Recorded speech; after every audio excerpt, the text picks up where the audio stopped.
The message part of your campaign has 5 components: your rationale, your story, your values, your issue positions, and what you say about your opponent. Today, we talk about how you communicate your positions on the issues. Issues matter, and they do decide elections. And in the absence of any other compelling differences between you and your opponent, voters will take into consideration your position on the issues of our time to make a decision in the voting booth. This is what voters want to know. Are you someone who would vote the way I would? Would you make the same policy decisions that I might? There are a plethora of ways you can use your position on the issues to distinguish yourself from your opponent. Those that work best are those in which you and your opponent agree that you disagree on an issue in which your opponent is on the wrong side of the argument. That's worth repeating. The issue that will work best for you is one in which you and your opponent agree that you disagree, where a majority of the voters are on your side of the argument. For example, in 1984, Walter Mondale and Ronald Reagan had a disagreement on taxes. Mondale wanted to raise them, and he said so. Reagan said he didn't.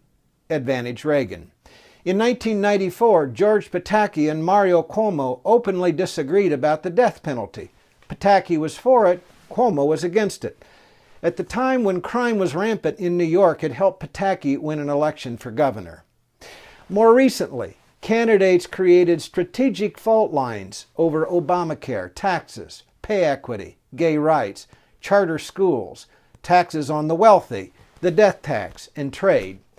In fact, this part of your campaign is where you can be most creative, a place where you can pick a fight and come out on top. Inventory where you and your opponent are on the issues, find a difference, and pick a fight you can win. There are economic issues: spending, debt, jobs, trade, immigration, zoning, development, budget deficits, entitlements. Social issues: charter schools, climate change, health care, campaign finance, ethics reform, religious freedom, crime, foreign policy, when we go to war and when we don't, the Middle East, fighting terrorism, treaties, nuclear agreements, Israel. If you are running for mayor or city council, it could be the level of city services, garbage pickup, new playgrounds, cleaner streets, safer neighborhoods, inner city drug dealing, and the level of police protection. A word of caution: the issue that you pick needs to be relevant to the voters in the office you are running for.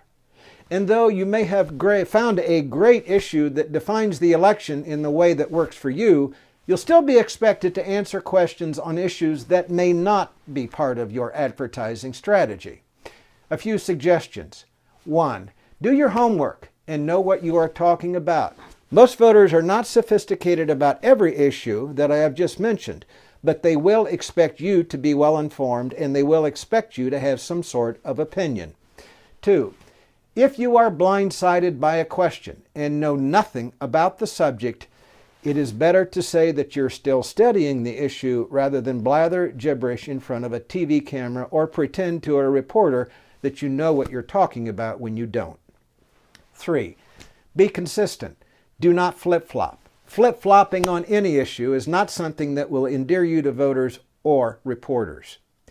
Through the years, I've seen many candidates win elections and create careers in public life by becoming the champion of a new cause, a new idea, a new policy initiative, or a new way of doing things.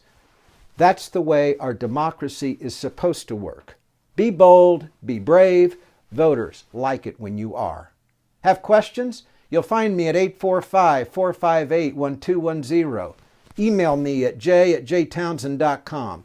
And be sure to visit jaytownsend.com to get your copy of my free book, The 10 Worst Mistakes Candidates Make.